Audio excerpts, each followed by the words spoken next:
तो अब हम next topic date is electric resonance के बारे में जानेंगे। क्या होता है इलेक्ट्रिक रिजोनेंस?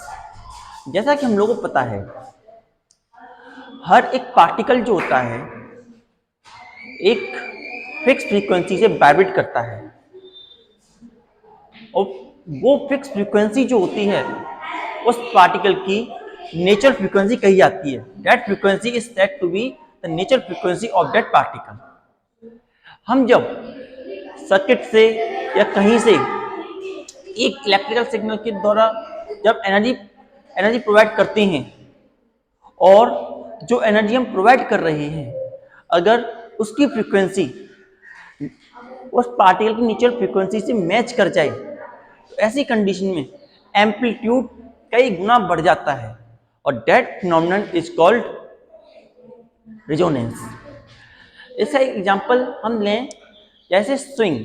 जैसे एक बच्चा झूला झूलता है और एक दूसरा बच्चा उसे फोर्स लगाता है एक फ्रीक्वेंसी पर, तो जो जो झूला है उस पर फोर्स लग रही है, स्विंग पर जो फोर्स लग रही है उसकी फ्रीक्वेंसी और जो हम फोर्स लगा रहे हैं उसकी फ्रीक्वेंसी दोनों आपस में मैच हो जाएं, तो ऐसी कंडीशन में जो हमारा स्विंग है वो लॉन्ग डिस्टेंस तक जाएगा। इसी फिनोमेनन को हम बोलते हैं इलेक्ट्रिकल रिजोनेंस। आज हम इसी के बारे में स्टडी करेंगे। Today's topic is electrical resonance.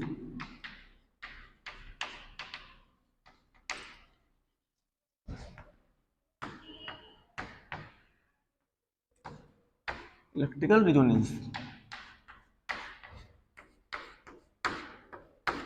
हम्म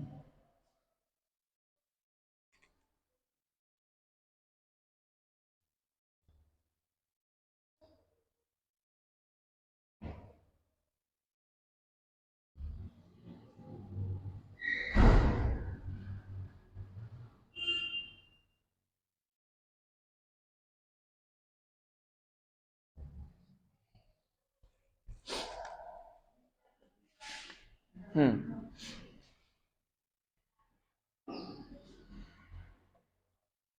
हाँ, तो इलेक्ट्रिकल रेजोनेंस समझने के लिए हम थोड़ा यहाँ से देखते हैं एग्जांपल। ये हमारा एक पार्टिकल था, ये पार्टिकल अपनी किसी नेचुरल फ्रीक्वेंसी पर वाइब्रेट कर रहा था। That particle vibrate at its natural frequency. अब हमने क्या किया,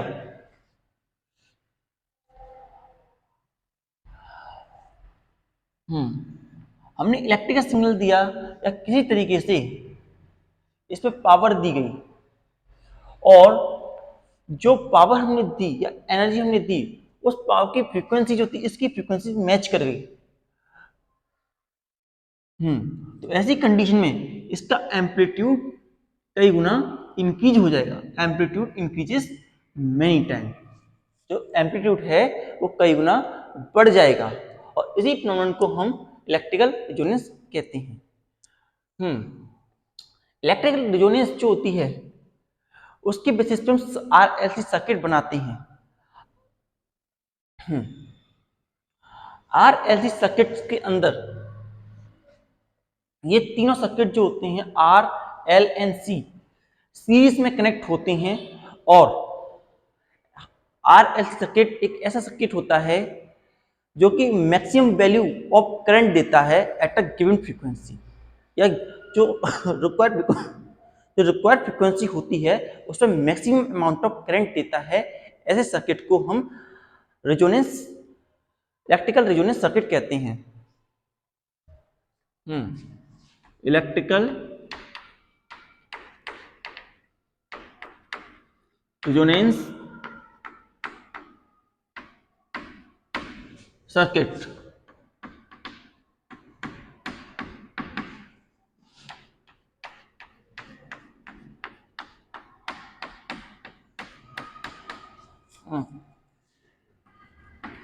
तो क्या होता है इस circuit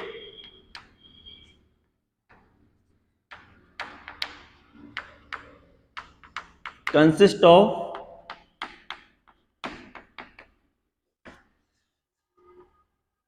inductance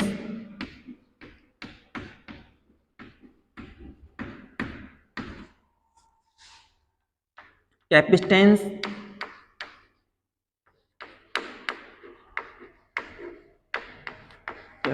C and resistance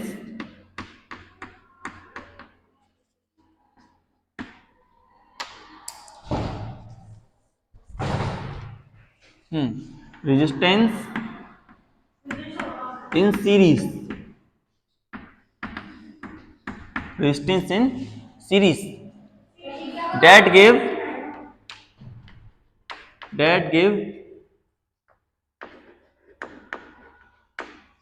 maximum value, that give maximum value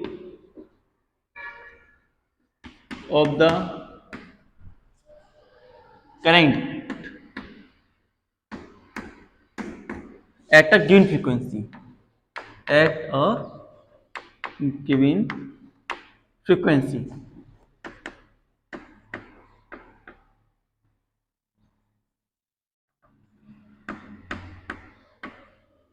That circuit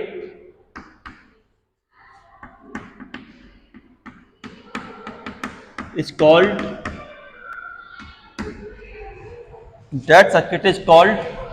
electrical resonance circuit. Electrical resonance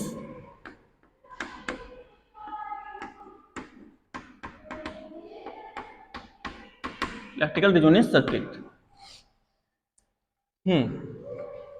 तो क्या होता है electrical resonance circuit? Electrical resonance circuit ऐसा सर्किट होता है जिसके अंदर इंडक्टेंस, कंडक्टेंस, रेजिस्टेंस होते हैं जो कि सीरीज में कनेक्ट होते हैं।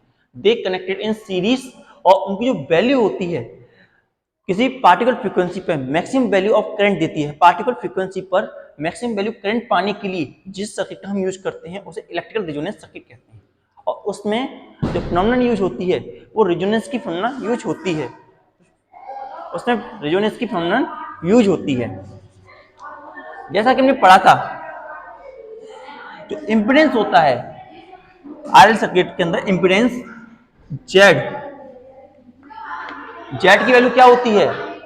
वैल्यू ऑफ जेड जो होती है, वैल्यू ऑफ जेड जो होती थी हमारी वो थी R square plus XL minus X C का होल स्क्वायर के बराबर है।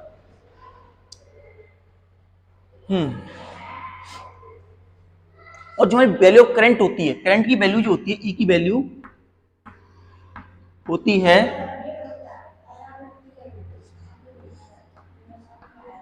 आई जेड के बराबर। तो हमें जेड की वैल्यू आई की वैल्यू निकालनी हो, करंट मैक्सिमम करंट कब आएगा इन इलेक्ट्रिकल रेजोनेंस सर्किट में? मैक्सिमम करंट कब आएगा फॉर पार्टिकुलर फ्रीक्वेंसी? तो इसके लिए हम देखेंगे I equals to E upon Z, I equals to E upon Z. यहां पर हम देख सकते हैं जेड इनवर्सली प्रोपोर्शनल है, जेड इज रेजिस्टेंस ही है, इंपीडेंस रेजिस्टेंस की वैल्यू ही है। तो जेड की वैल्यू अगर मिनिमम होगी तभी हमें मैक्सिमम करंट मिलेगा। तो जेड की वैल्यू मैक्सिमम कब हो सकती है, मिनिमम कब हो सकती है? जब एक्सएल और एक्ससी की वैल्यू मिनिमम हो, क्योंकि रेजिस्टेंस तो कुछ ना कुछ अपोज करेगा ही, उसको हम चेंज नहीं कर सकते क्योंकि उसका फिक्स होता है किसी भी एक मटेरियल का। हाँ, एक्सएल और एक्ससी को हम अगर इक्वल कर दें तो हमें रेजिस्टेंस मिनिमम मिलेगा और मैक्सिमम करंट ऑब्टेन होगा। तो जेड मिनिमम और जेड मिनिमम होगा, देन आई जो हमारा मैक्सिमम हो जाएगा, और जेड हमारा मिनिमम होगा तो आई हमारा मैक्सिमम हो जाएगा। तो जेड को मिनिमम करने के लिए जो कंडीशन रखते हैं वो एक्सएल इक्वल्स टू एक्ससी होता है। एक्सएल और एक्ससी आपस में इक्वल होने चाहिए। तो ऐसी कंडीशन में जेड की वैल्यू क्या बनेगी? तो Z equals to under root R square plus X L minus X C equal to 0, और ये वैल्यू दोनों इक्वल तो 0 हो गई, तो Z equals to under root R square equals to Z equals to, जो हमारा जेड है उसकी वैल्यू आर के इक्वल हो जाएगी, Z become equals to are.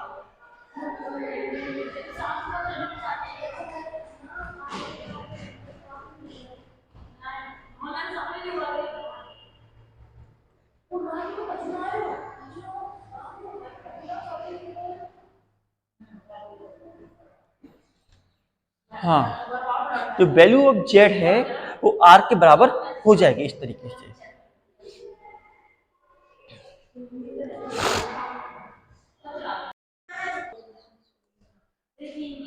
Now हमारी जो एक्स एल की वैल्यू होती है, एक्स एल की जो वैल्यू है वो होती है ओमेगा एल, और जो एक्स सी की वैल्यू होती है 1 ओमेगा सी के बराबर होती है।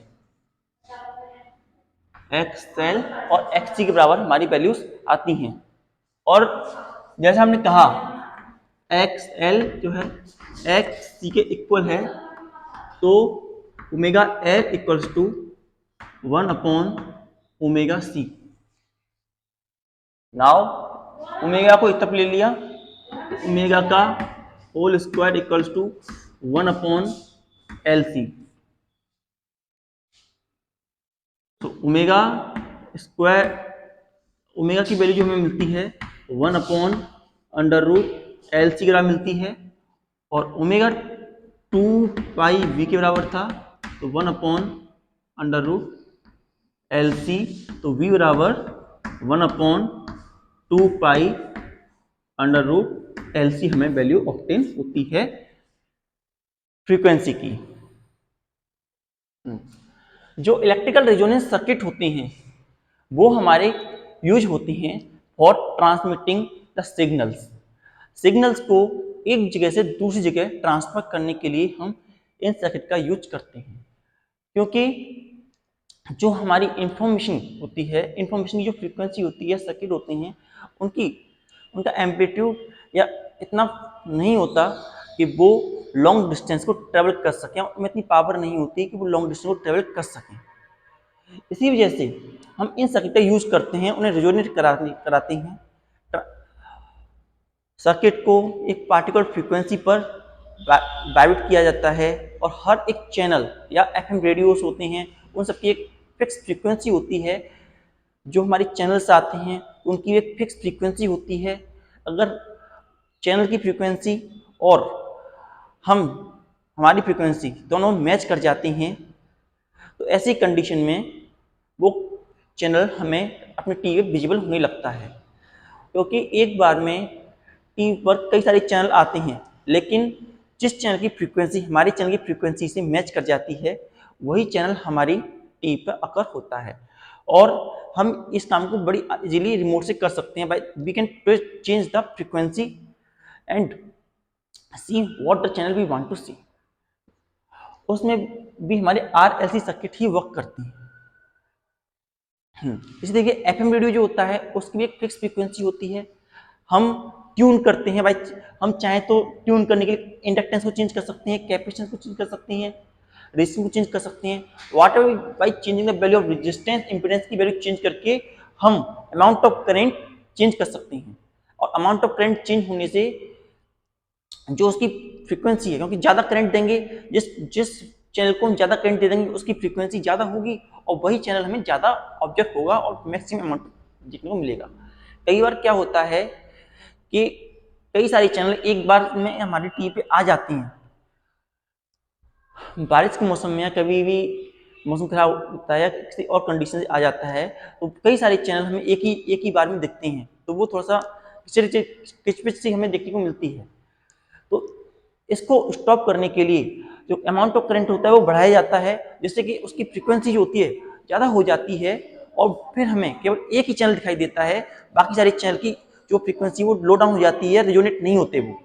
इस तरीके से हम अपने चैनल्स जो होते हैं टीवी पर या एफएम रेडियोस पर या ट्रांसमिटेड सिग्नल्स के लिए आरएलसी सर्किट का यूज करते हैं, और उसमें जो फिनोमेना यूज होती है वो प्रैक्टिकल रेजोनेंस की फिनोमेना यूज होती है।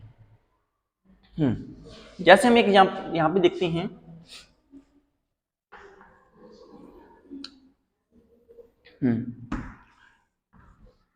ये हमारा एक्स वाई और ओ,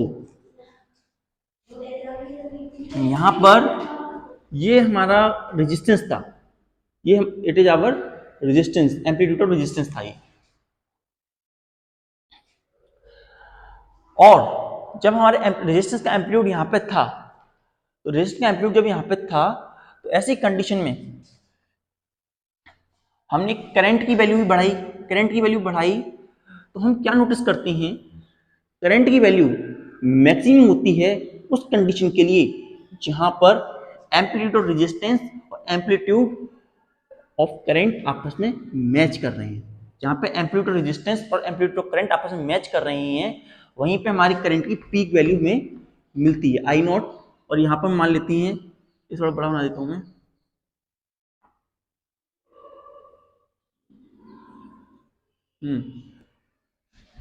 और ये यहां से हम मान चलते हैं ये एवरेज वैल्यू है करंट की,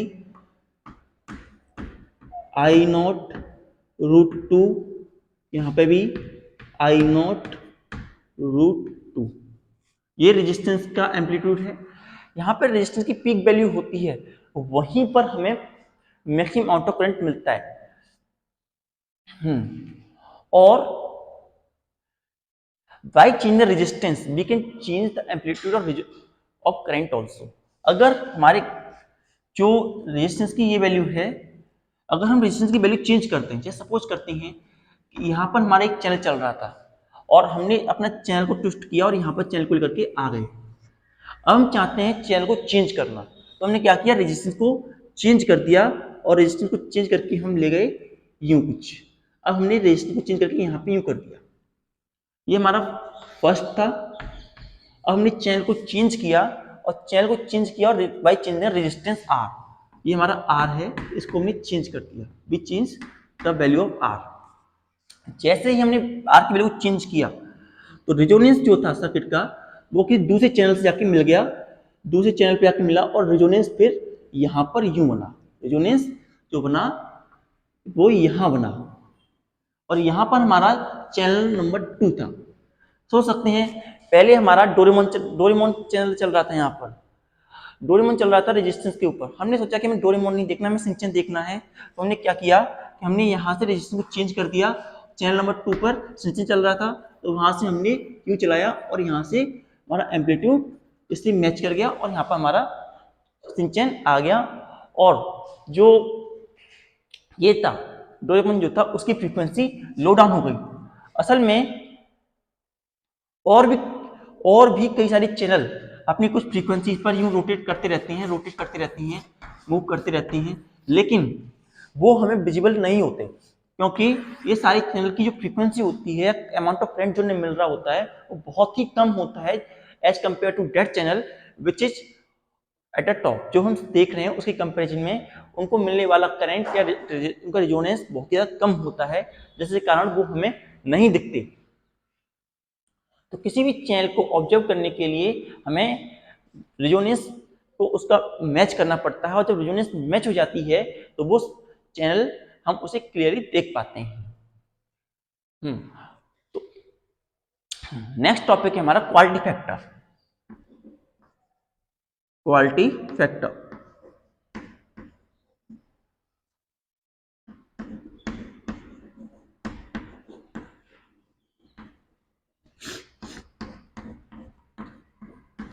the room note down।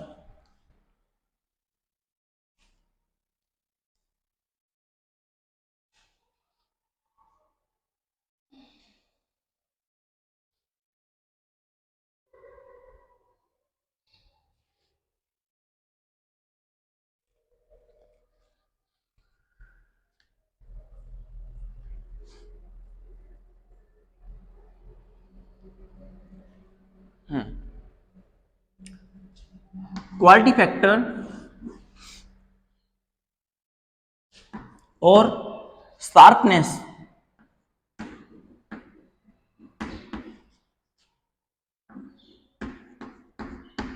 Of resonance.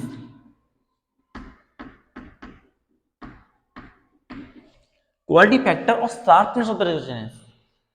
Sharpness कहने से हमारा क्या मतलब है कि कितना शार्पली रिजोनेट हो रहा है वो, या कितनी वैल्यू तक वो रिजोनेट हो पा रहा है, जो उसकी फ्रीक्वेंसी वो कितनी शार्प है। जैसे कि ये सारी चैनल हमारी चल रही हैं, कोई यहाँ कोई यहाँ कोई यहाँ कोई यहाँ, हमारा ये रेजिस्टेंस इंडक्टेंस यहाँ पे था। अब हमने क्या किया, हमें कोई चैनल देखना था तो हमने क्या किया, उसकी फ्रीक्वेंसी को हम फ्रीक्वेंसी ऑफ रेजिस्टेंस से लिख के मैच करा दिया और वो बढ़ा। तो इसकी शार्पनेस कितनी है, पीक पॉइंट जो भी बढ़ा, इंक्रीजमेंट हुआ इसके अंदर, इसी को हम बोलते हैं sharpness, sharpness of the circuit. और जो शार्पनेस को मेजर करने की क्वांटिटी होती है उसी को क्वालिटी फैक्टर कहा जाता है। Quality factor is simply a ratio, it is a ratio in between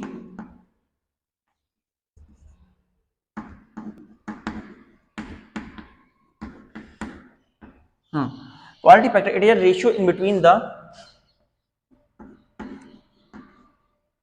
voltage in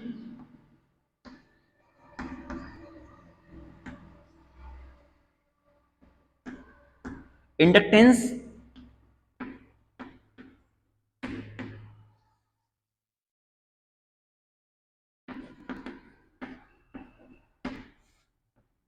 and capacitance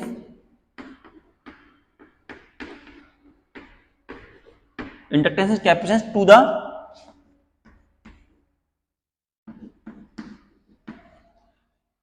applied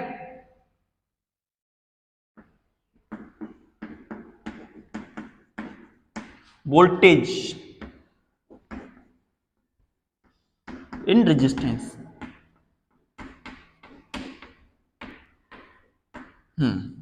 ये जो होता है एक रेशियो होता है, जितना करंट इंडक्टेंस और कैपेसिटेंस के अंदर जो वोल्टेज होता है इंडक्टेंस और कैपेसिटेंस के अंदर होता है उसका with applied voltage in the resistance, जो रेजिस्टेंस के अंदर अप्लाइड वोल्टेज होते हैं उसके बराबर। इसे हम क्यू से नोट करते हैं, हाँ क्यू से नोट करते हैं।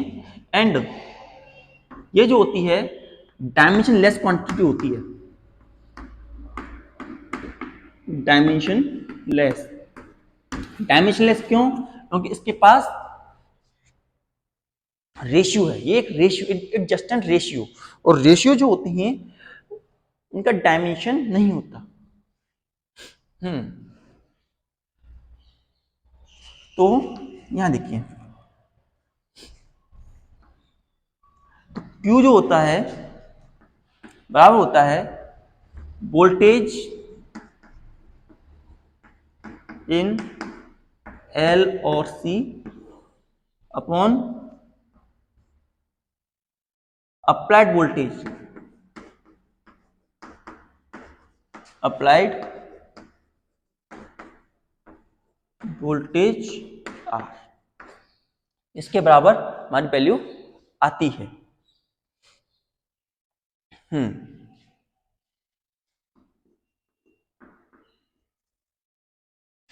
It's a value of quality factor. Note it down.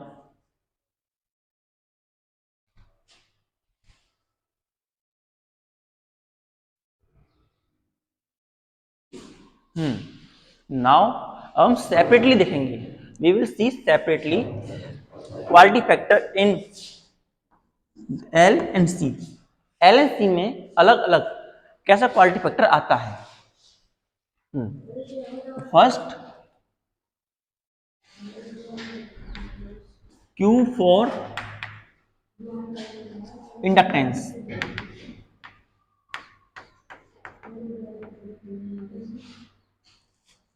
क्या हो, क्या होगी Q इक्वल्स टू वोल्टेज इन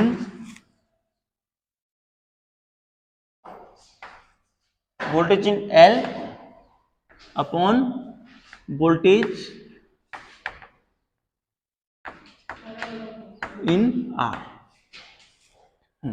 जो वोल्टेज होते हैं L के अंदर वो V equals to I naught XL के बराबर होते हैं, I नॉट एक्सएल के बराबर होते हैं। So Q equals to Q equals to, और हाँ R की वोल्टेज इसमें जो होते हैं I R के बराबर होते हैं, I नॉट R के बराबर होते हैं। सो वैल्यू पुट करने पर I naught XL upon I not R दोनों कैंसिल हो गए। नाउ Q की वैल्यू जो हमारी बनती है वो हमें मिल जाती है एक्सएल अपॉन के R। जो एक्सएल है, एक्सएल की वैल्यू जो होती है वो होती है ओमेगा एल के equal. Q equal to omega L upon के R। नाउ ओमेगा की वैल्यू हमें पता है क्या होती है। ओमेगा की वैल्यू जो होती है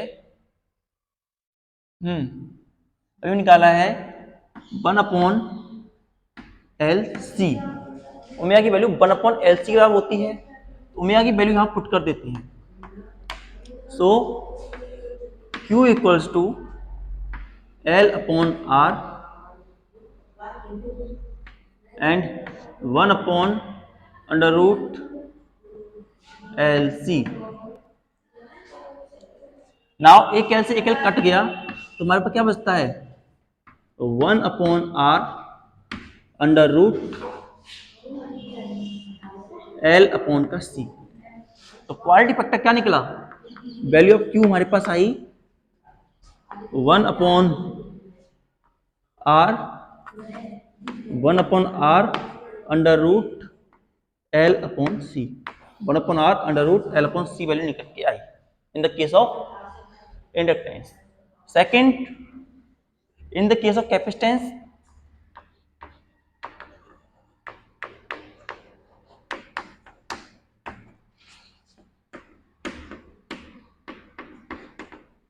इन the case of capacitance case में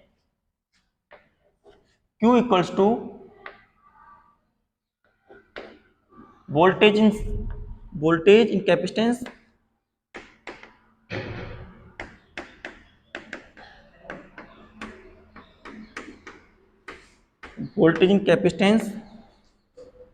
upon voltage in R, voltage in resistance.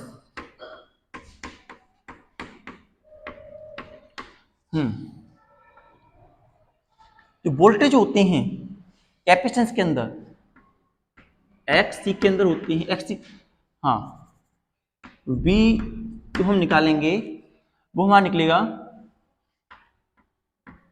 I naught X C and V जो निकलेगा वो निकलेगा हमारा आई नॉट आर के बराबर।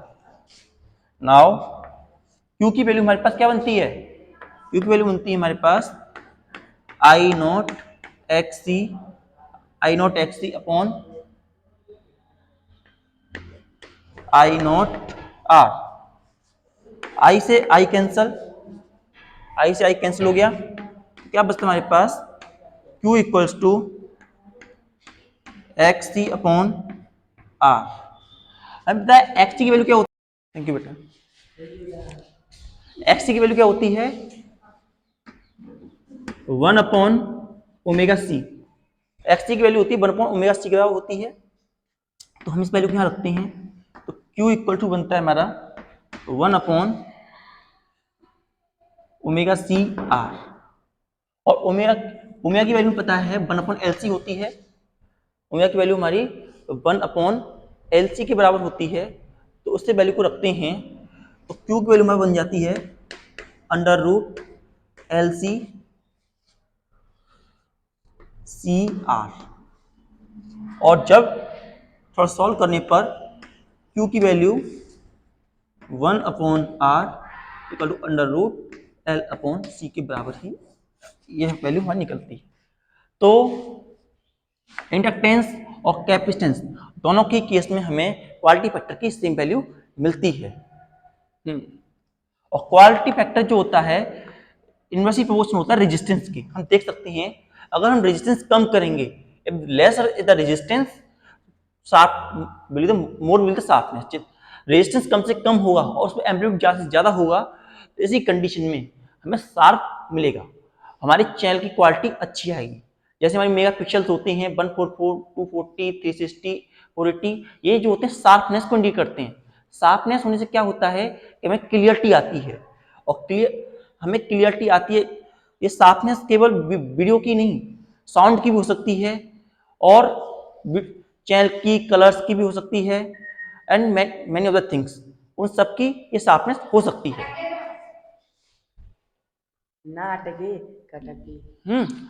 ये सारी वैल्यू शार्पनेस के अंदर आती हैं हमारी।